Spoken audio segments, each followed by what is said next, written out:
LPG गॅसवर चालणारी ही सगळी ॲटो आहेत. परभणी जिल्ह्यात हे हजारो सगळे ॲटो आहेत. इथं बघू शकता आपण की उद्या ॲटो बंद राहणार, कारण गॅस मोठ्या प्रमाणात वाढला आहे आणि त्यामुळे हे सगळ्या ॲटोधारकांनी जे आहे ते चक्काजामची हाक दिली आहे आणि उद्या हे चक्काजाम आंदोलन पुकारलं जाणार आहे. मोठ्या प्रमाणात वेगवेगळ्या संघटना ज्या आहेत ते या आंदोलनामध्ये सहभागी होणार आहेत. मागच्या काही दिवसापासून त्यांनी जे आहे ते निवेदन दिलं होतं आणि त्या निवेदनाच्या माध्यमातून कुठलीही कारवाई झाली नाही. त्यामुळे उद्या चक्काजाम आंदोलन होणार आहे आणि सगळ्या या पद्धतीनं हे सगळे जे ऑटो चालक संघटना आहेत यांनी सगळ्यांना आवाहन केले की उद्या बंद ठेवायचं आहे. पण नेमकं का हा सगळा बंद आहे त्या संदर्भात आपण बोलणार आहोत. वेगवेगळ्या ऑटो संघटनाचे अध्यक्ष आहेत, काय सांगाल, कशामुळे सगळं तुमचा उद्याचा बंद आहे? उद्या बंद ऑटो रिक्षा चालकांचं यासाठी ठेवलेलं आहे की आम्हाला जे गॅस ऑटोला लागणार आहे, पहिले होता 55, नंतर झाला 58, नंतर झाला 65, नंतर झाला 77, 75 आणि आज झालेला आहे 97 रुपये. म्हणून आम्हाला हे कुठल्याही प्रकारचं वाढलेलं इंधन जे आहे ते आम्हाला महाग खूप होत आहे आणि आम्हाला हे शक्य नाही. म्हणून आम्ही प्रशासनाला विनंती करतो आणि त्यांना पण विनंती करतो की भावाबद्दल थोडं व्यवस्थित असं ठेवा. आणि यापूर्वी सुद्धा वेगवेगळे निवेदन दिले होते, तुम्ही स्वतः निवेदन दिलं होतं, त्यावर कुठलीही कारवाई झाली नाही. नेमकं काय तुमचं आता म्हणणं आहे? आता आमचं एकच म्हणणं आहे की ह्यांनी अशी बैमानी करायला नाही पाहिजे.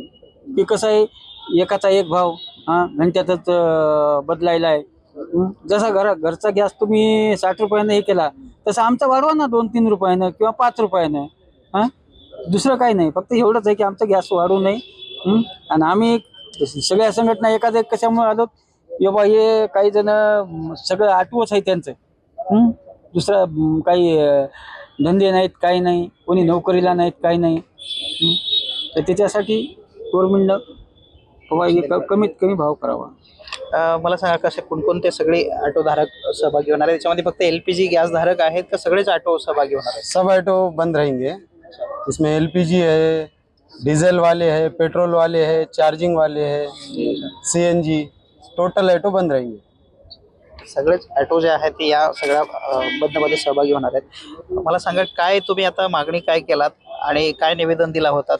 आम्ही निवेदन असा दिलेला आहे साहेब की जे गॅसचे रेट वाढलेले आहे ते पूर्ण रेट आहे तो रिवर्स पाहिजे आम्हाला.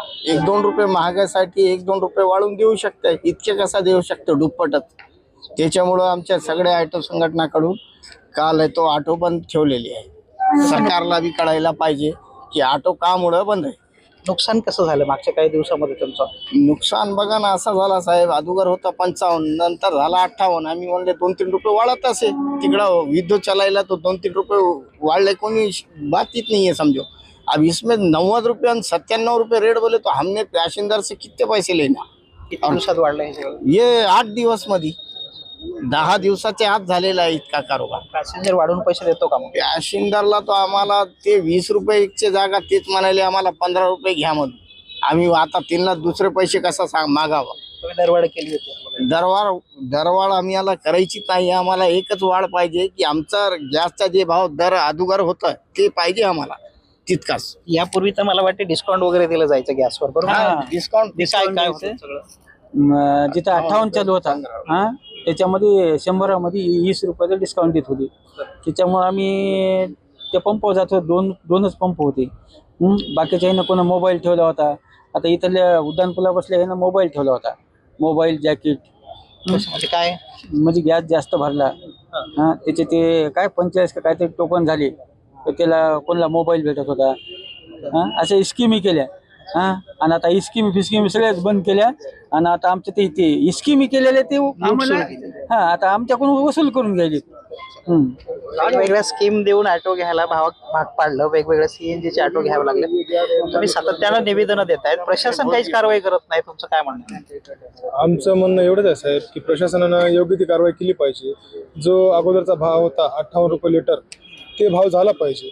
आणि आता तुम्हाला सांगतो सातत्यानं गॅसचा भाव वाढत चालला आहे. त्या हिशोबानं आता तुम्हाला सांगतो गॅस सिलेंडर 60 रुपयानं वाढ आहे. तर ऑटो चालकाचा समजा LPGचा गॅस असेल पंप, ते काय 2-3 रुपयानं गॅस वाढला पाहिजे. एकदम तुम्ही 25-30 रुपयाची म्हणजे मनमानी झाली साहेब तुमची. गॅसवाल्यांची जी आहे का फक्त मनमानी, दुसरं काहीच नाही, मनमानीचा कारभार चालू आहे इथं गॅसवाल्यांचा. कारवाई काय करत नाही शासनाचे अधिकारी, तुम्ही तक्रारी करताय. साहेब आम्ही तक्रार दिलेली आहे, आणखी शासनानं कुठलंही पाऊल उचललेलं नाही. तर आम्हाला शासनाला एवढंच म्हणणं आहे की उद्याचं आमचं 18 तारखेचं जे ऑटो बंद आहे ते आवाहन आम्ही कशामुळे केलेलं आहे, कारण की आम्हाला परवडत नाही साहेब. आणि एखाद दिवस जर बंद असेल तर आम्हाला परवडत नाही, आमचं काही अडचण नाही त्यामध्ये बंद ठेवण्यामध्ये. फक्त आम्हाला एवढंच करायचंय की कुठलीही कोणाला हानी होणार नाही आणि काहीही होणार नाही, हे आम्ही बंद म्हणून आवाहन दिलेलं आहे. म्हणजे हे सगळं हातावर पोट असणारे हे सगळे ऑटो चालक आहेत, कमवायचं आणि खायचं. LPG स्वस्तात पडतं म्हणून त्यांनी पूर्वीचे ऑटो विकून नवीन ऑटो घेतले आणि आपला स्वतःचा रोजगार निर्माण केला. आणि याच रोजगारावर आता गदा आलेली आहे, कारण LPG गॅस खूप महागला आहे. 57 रुपयाचं 97, साधारणतः 40 रुपये प्रति लिटरनं महागल्यामुळे परवडत नाही. अत्यंत शांततेत ते प्रशासनाला विनंती करतायत की LPGचे दर कमी करा आणि आमचा रोजगार परत करा. त्यासाठी उद्याचा हा सगळा बंद असणार आहे. शासनाकडे इशारा देऊन सुद्धा कारवाई होत नसल्यामुळं एकूणच ऑटो चालक जे आहेत ते संताप व्यक्त करताना पाहायला मिळत आहेत. व्हिडिओ जर्नलिस्ट गणेशसह गजानन देशमुख, TV9 मराठी, परभणी.